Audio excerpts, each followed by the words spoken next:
I have to do, sometimes I'll sit down, I'll do 50 videos back on back in one day. But you know what I find is when it's spontaneous with errors, it's even better. Yeah, it's much more spontaneous. Okay, so I'm in Hamburg. Yesterday I presented the Atlasprofilax annual meeting. I've met Matthew Voix before in England, who introduced me to the group, and I was very interested in looking at various different concepts that seem to be thinking along very similar lines, and I really think the Atlasprofilax is thinking very similar lines. The concept was started not as a science but as a therapy for someone who was looking for answers. An individual guy who had problems with his atlas, who was literally given up all hope and was experimenting with almost anything, and I think he hit upon something. In medicine there's a lot of shortcuts that we don't fully understand but work, and I think the Atlasprofilax fits into this group. And I was very surprised with the relationship between how I'm thinking and how they're thinking.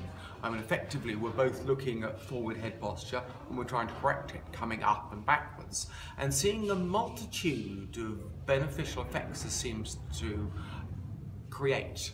And it's hardly surprising when we think of the amount of vital nerves and the fact that the head moves. Head movements have such an important effect on the whole body. Now, I've also been impressed with, in the relatively short space of time, how this group has been trying to find some good quality science to back up what it's been doing.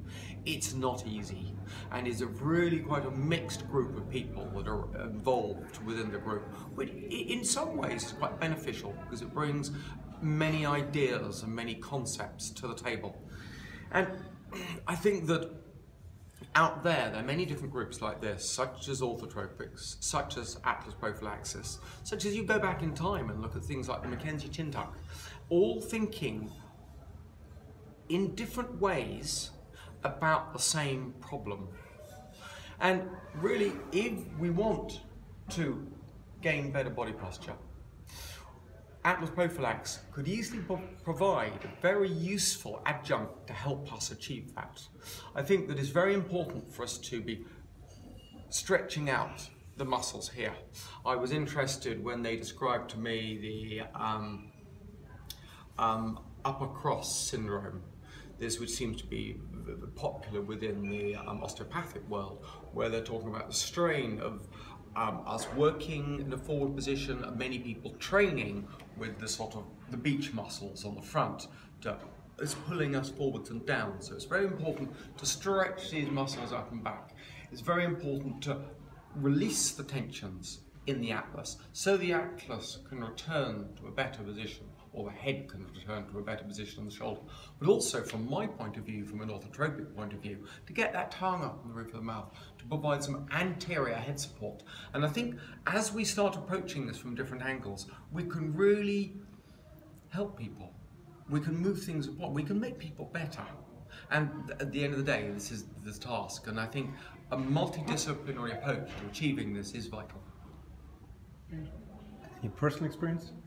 My personal experience, well, I was given an expert treatment by Vladimir yesterday, and of course I'm a healthy individual, so it's a little bit difficult to ask someone who's really already working hard on the neck posture, but it has helped me get my best posture further up. It's given me a little, I've still got a little extra motion, and I'll carry on working. And one interesting thing is I'm struggling to get the back third of my tongue fully up on my palate. Now why? Well, I can only imagine that palate's gone up further. So that's an interesting point. You know, I'll carry on working there because obviously I want to go, but I'm going to have to re-educate myself on getting the posterior third of my tongue on the roof of my mouth. That was interesting. Anyway, it's one step at a time. I will always keep you posted. And here's another thing in our bag of tricks. Thank you very much. Therapy. Thank you very much, Dr. Mike.